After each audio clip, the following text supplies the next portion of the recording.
6 век се смета дека на просторот на Скопскиот регион византискиот император Јустинијан изградил град и црковен центар, односно архиепископија Јустинијана Прима. Во своето долгогодишно владење од 37 години Јустинијан презел низа активности за одбрана на Византиската империја или негогашната Римска империја. Иако неговото седиште било во Константинопол, сепак тој направил низа активности за да може да ја обнови таа некогашна слава на Римската империја. Во неговата градителска дејност, освен градбите, тврдините и црквите што ги подигнал, што ги изградил во рамките на својата империја, тој го возобновил и своето родно место, Тауресиум, за кој претпоставуваме дека е денешниот Тавр во близина на Скопје, и во негова близина изградил голем град, нарекувајќи го според своето име Јустинијана I. Резултатите од досегашните истражувања зборуваат дека на ова место и текако постоела античка организирана населба. Мораме да овој град да го бареме во неговата околина, односно во околината на неговото родно место.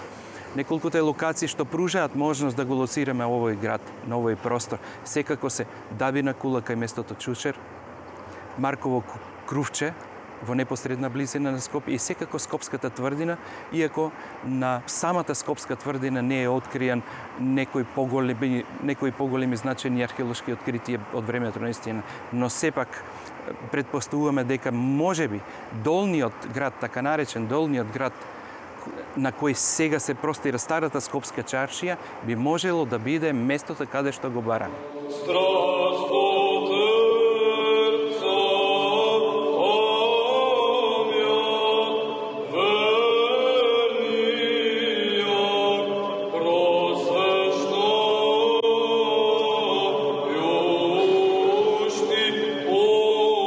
Со населувањето на словените во Македонија доаѓа до нивна постепена християнизација. Градот Скопје, односно населбата на градот Скопје кој што го добива тоа име, влегува во состав на македонското кнежество под името Берзитија во времето на кнезот Акамир, тоа е кон крајот на 8 век.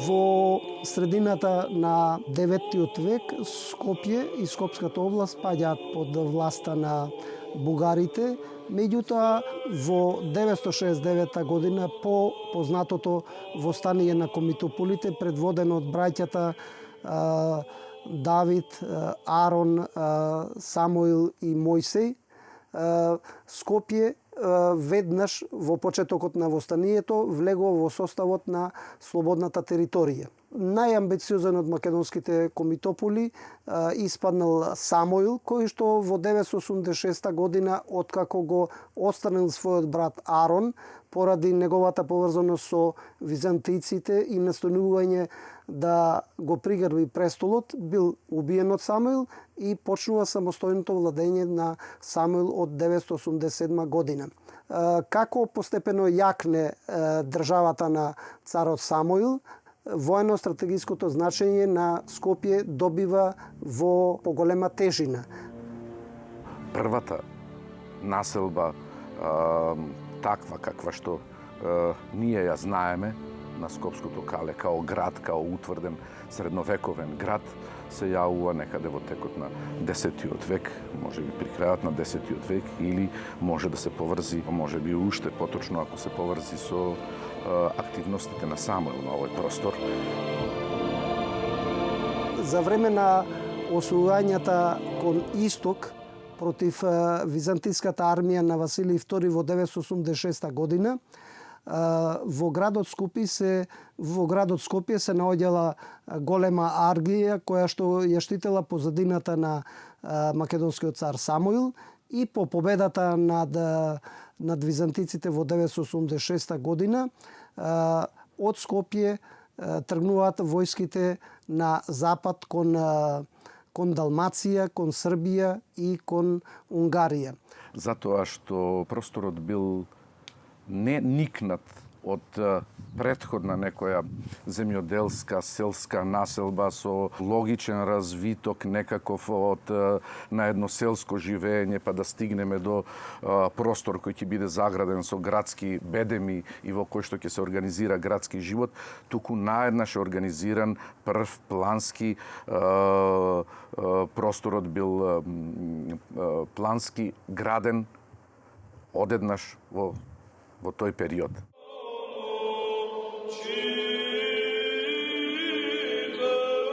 Град во прашање не е село некое, не се тоа селани по своите потреби и по карактери и по манифестации, него се луѓе на кои што им треба таков живот, градски живот.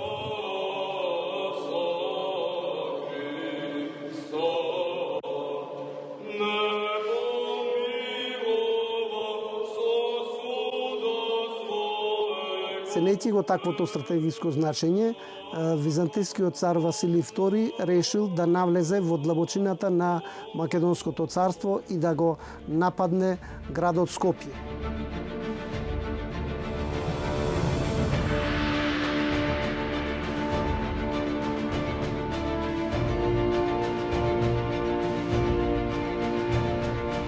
Имено во 1003 година македонскиот цар Самуил, кој што се наоѓал во околината на Скопје, бил ненајдено нападнат на реката Вардар од византискиот цар Василий II и еден воен одред од унгарскиот крал Стефан II. Царот Самуил крај Скопје претрпел тежок пораз, но тоа не значело и конечно освојување на градот Скопје. Градот Скопје краткотрајно бил под византиска власт, но подоцна македонците повторно го повратиле. Од 1003 година до 1018 година со градот Скопје управувал Николица Младиот, кој што во византиските извори е окарактеризиран како најспособен војсководач, кој под своја контрола ги имал специјален воен одред, значи специјални воени единици кои што имале за цел да го штитат градот Скопје. Тој град трпел многу освојувања и бил многу пати обновуван. Ние имаме констатирано во тој период 5-6 обновувања, рушења, страдања на градот и повторно обновувања на истата урбанизација, на истиот план, на истото живење на тој исти простор. По паѓањето на градот Скопје под византиска власт во 1018 година, византиците исто така ценејќи го воено-стратегиското значење на градот Скопје, кој што се наоѓал на Моравска-Вардарската долина, градот го претвораат во административен и воено-политички центар на византиска тема. Таа архитектура и тоа живење се развива во текот на го доживува својот врв по 11 и 12 век, во време на владењето на комнените, посебно со Византија. Целта на ваквото постување на воен стратег во градот Скопје била за византиските војски во најкраток временски рок брзо да стигнат до дунавските градници и да ги спречат нападите на варварските племиња или другите непријатели.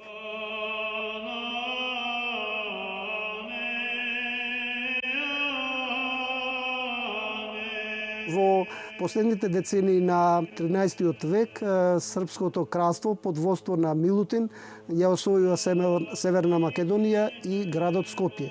Бидејќи Северна Македонија и воопшто Македонија припаѓала во византиската културна сфера, политичка и воена, Милутин во градот Скопје сконцентрирал големи одреди и набрзо ја преместил својата кралска престолнина.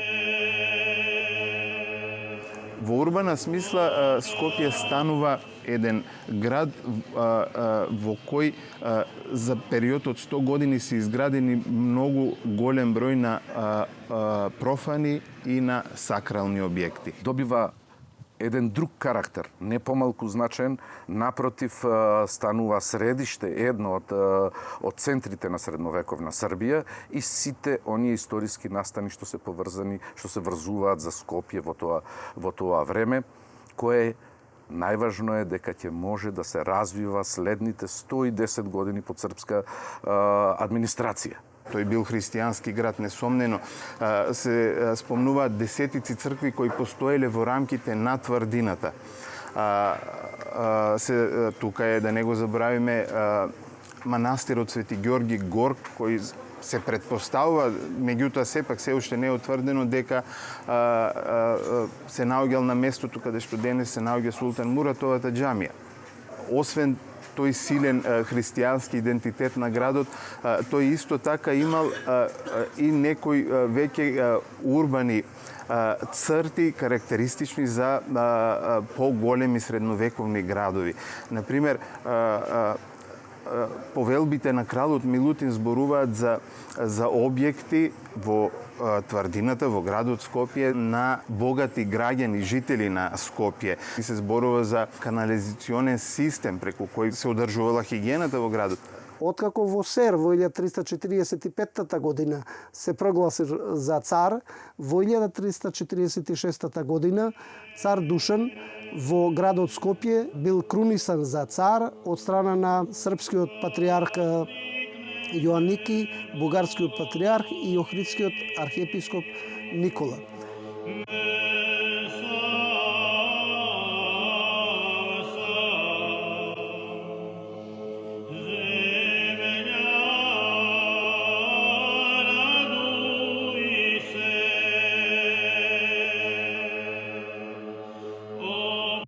Во времето на Волкашин се градат многу манастири во Скопската област. Скопје станува покрај политички центар на царот Душан, станува културен центар. Тука се собираат уметници, се градат манастири, се обновуваат манастири, се градат цркви. На чело на таа листа секако стои црквата, односно фреските во Свети Пантелејмон во Нереси. Тие влегуваат во секоја историја на уметноста на светот општа. Без нив невозможно е да се работи 12 век не само во Европа, туку во општата историја на уметноста. Заради тоа што емотивноста која се експонира преку страдањата на Христос, каде што Богот Господ станува човек.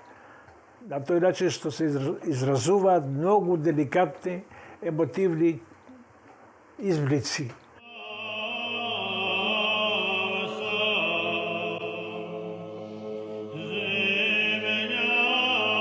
Има два објекта во Скопје кои што имаат голем култ и слава. Тие денеска не постојат. Тоа е Света Богородица Троерачица и Свети Константин Јелена. Тие се срушени во 15 век во време на османиското владење.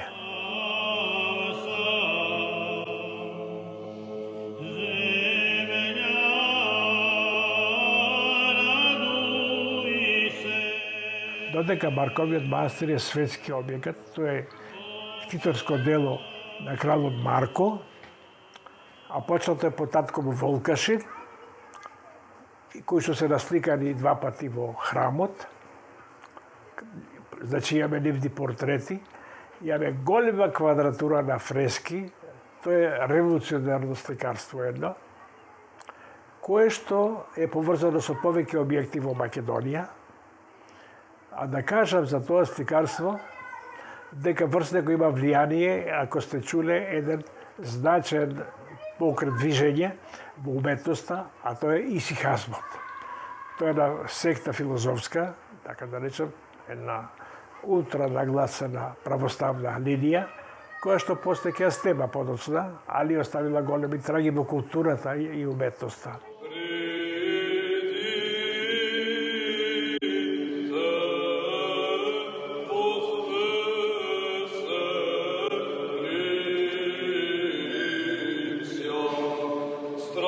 Скопје има чест, така да речем, да биде во исто време татковина на еден значаен храм, тој е Свети Андреја на Матка.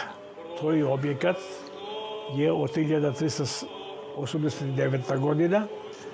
Многу е важно дека негов мајстор е подпишан тамо, двајца се, митрополит Јован и брат му Макарije монах.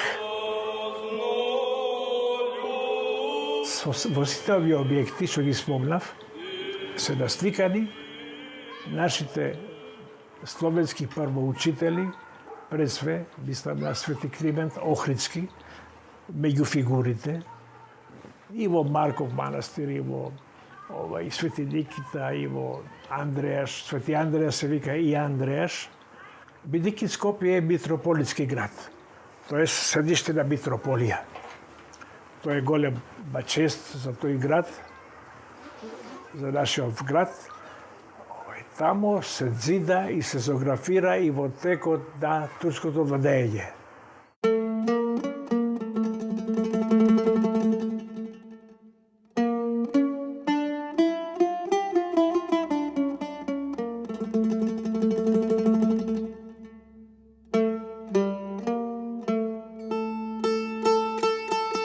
Во 1391 година, кон крајот или во почетокот на 1392 година, османлиите го освојуваат Скопје. Тие всушност освојуваат еден средновековно византијски град. Кога зборуваме за Скопје како град, тогаш пред се мислиме на тврдината, на денешното Кале, кој бил затворен со зидини. И тоа е градот Скопје во времето кога доаѓаат османлиите. Исто така постои и под град. Има археолозите за време на искупувањата на некои истражувања во чаршијата Скопска откриваат зидини во линијата на црквата Свети Спас. Кога Скопје паѓа под турска власт 1392 година, он е само срушен. Тоа што ни го кажува археологијата и слоевите од тоа време се преполни со наоди, сведоци за такви бурни настани кои зборуваат за силно рушење на градот, но продолжиле да се употребуваат старите структури од стариот град со доправки, преправки, доградби, нови градежни фази, но на старата урбанизација.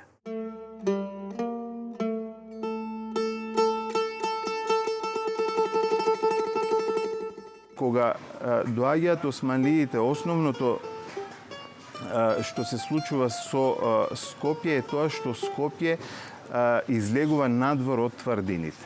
Почнува да се шири во правец на денешната чаршија, стара чаршија и во правец на Бит пазар. Значи, старо Скопје, она што го знаеме ние како средновековно Скопје, останува само тврдина каде се сместува војската. Со доаѓањето на османлиите, со војската доаѓаат и сите оние административни и верски службеници кои морат да го поддржат новото уредување. И првите службеници кои доаѓаат тука се всушност верските службеници надвор од војните, команданти и санџак бегови и војводи така наречени, кои ја контролираат ситуацијата во Скопје и околината. Доаѓањето на војската исто така значи доаѓање и на луѓе кои се потребни да ја одржуваат војската. Односно доаѓаат многу нови занаети во Скопје, луѓе занаечи кои пред се врзани со потребата на војската.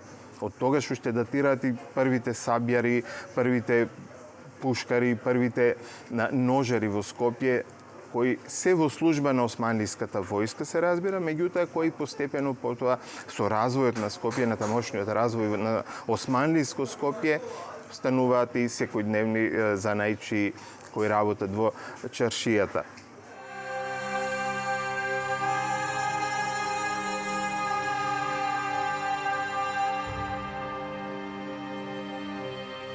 Со влегувањето на Македонија во конкретно 14 век во рамките на Османлиската империја, таа неминовно станала и составен дел на османлискиот монетарен систем.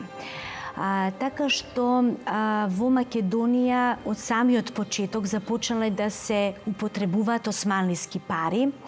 Со тоа се појавила потреба да се отворат и монетоковачници во неколку македонски градови. Скопската монетоковачница започнала да работи во 1471 година. Точно се знае и каде била отворена, значи на почетокот на влезот на старата Скопска чаршија во близината на Даут-пашиниот Амам, каде што Амамот и денес тамо во него се сместен на Националната галерија на икони. Тоа тука било вакавско место, значи постоел Амам и монетоковачница за пари. Веднаш после освојувањето на Скопје од страна на Паша Игит Бек, тој го гради и првиот исламски храм во Скопје, односно Паша Игит Беговата џамија, која се наоѓала на просторот на денешното, односно поранешното кино Напредок во Скопје. И тој е првиот исламски објект кој никнува во веќе османлиско Скопје. Се разбира, во османлиските извори невозможно е да се најдат податоци за тоа што се случува со црквите. Ниту еден извор не дава информации за тоа што се случува во црквите. Очигледно големиот број цркви исчезнале. И на нивно место доаѓаат голем број сакрални и профани османлиски, односно исламски објекти. Тој судир кој се случил меѓу тие две култури, меѓу тие две вери, може да се проследи токму меѓу тие легенди кои постојат кај христијаните за заменувањето за исчезнувањето на христијанските објекти и нивното заменување со исламски објекти, со џамии, со други профани објекти како што се амамите, како што се безистенот, како што се ановите. Едно од легендите, например, е за градењето на Даут-пашиниот Ама. Според легендите во кои веруваат христијаните, тој бил изграден на темели на црква. Меѓутоа, кога требало да биде пуштен во употреба Амамот, од чешмите во Амамот, наместо да потече вода, излегле змии, почнале да излегуваат змии. И пашата, увидувајќи дека Амамот е изграден на свето место, на христијанско свето место, дал дозвола наспроти Амамот да биде изградена црква и според легендата христијаните, нели, таа денешната црква Свети Димитрија датира од тогаш, односно од почетокот од 15-тиот век кога е изграден Даут-пашиниот Ама.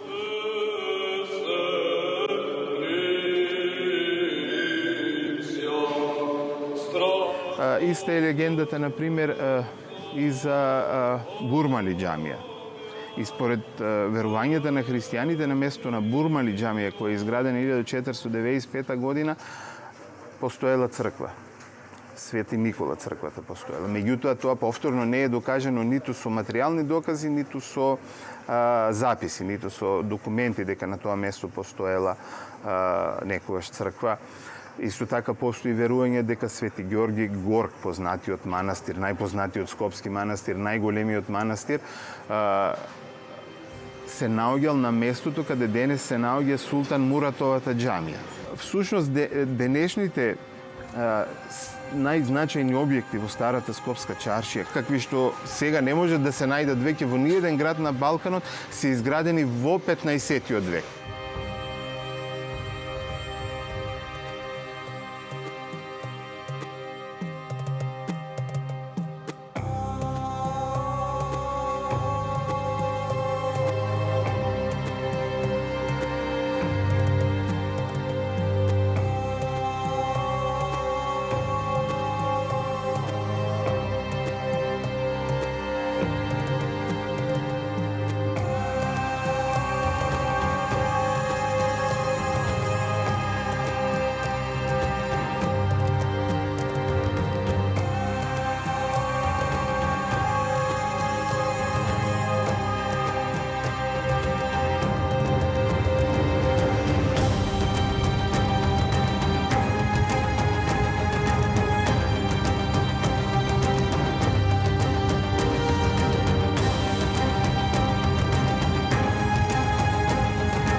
Христијански објекти се спомнуваат многу малку овде. Се спомнува, например, црквата Свети Спас, црквата Свети Димитрија и црквата Света Богородица Троеручица. Тоа се три објекти кои ги задоволувале потребите на христијаните во градот. Куршумлијан, кој е изграден во 17 век, се предпоставува дека е изграден на темели на објект кој постоел во средновековно Скопје во 14 век, односно се предпоставува дека тоа било касарна на српската војска. Дури постои легенда дека Куршумлијан бил поврзан со подземен тунел со Калето. Преведувајќи го Салнамето за Скопје оваа година, значи јас може би најдов и потврда за тоа, бидејќи во кога го опишува авторот Куршумлијан, тој наведува дека во темелите на Куршумлијан постојат камени блокови кои датираат според него уште од времето на Рим.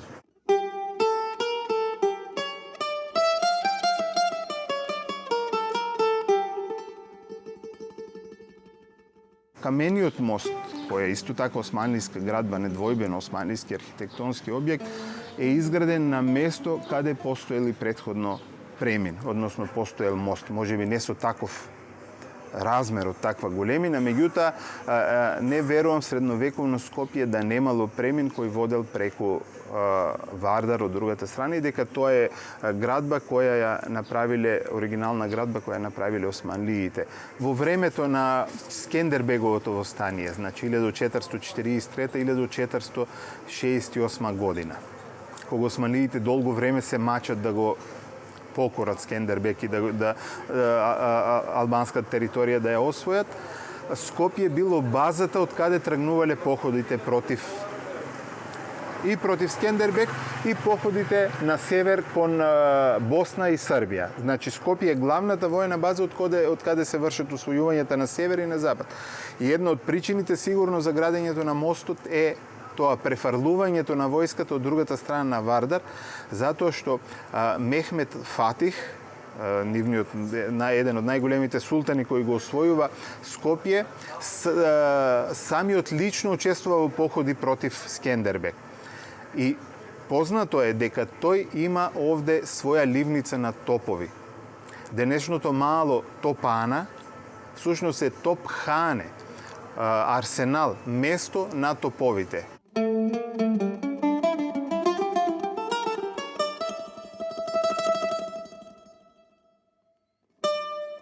Во однос на Бурмали џамија е многу интересно прашањето зошто изградиле таму објект, кога тој објект е изграден кога веќе овде постојат десетина џамии. Може би легендата за христијаните, кај христијан, дека таму постоел објект христијански и дека на темелите на тој објект е изградена таа џамија, може би има нешто вистина околу тоа, иако, повторно кажам, не постојат никакви материјални, ниту пишани докази дека под темелите на Бурмали џамија постоело црква. Засега не се откриени такви докази.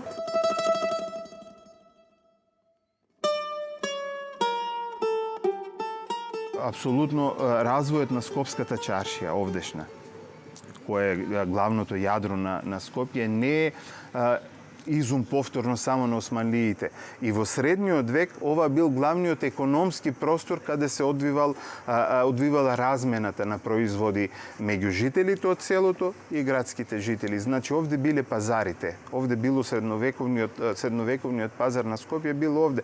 И подоцна со доаѓањето на османлиите, тој простор само добива на размер, станува поголем, добива поинакви содржини и станува ориентално османска чаршија со сите карактеристики како што биле и чаршиите, не знам, во Багдад, како што Евлија Челебија ја споредува оваа чаршија со оние во Алеп или во Багдад. Значи, османлиите удриле еден силен печат врз средновековно Скопје, ја покриле старо Скопје, христијанското Скопје, целосно го замениле начинот на живење, донеле нови вредности овде, затоа што донеле и нова вера. Меѓутоа, длабоко во тие промени што тие ги носат, се инкорпорира и традицијата на населението кое овде живеело и вредностите кои тоа ги поседувало.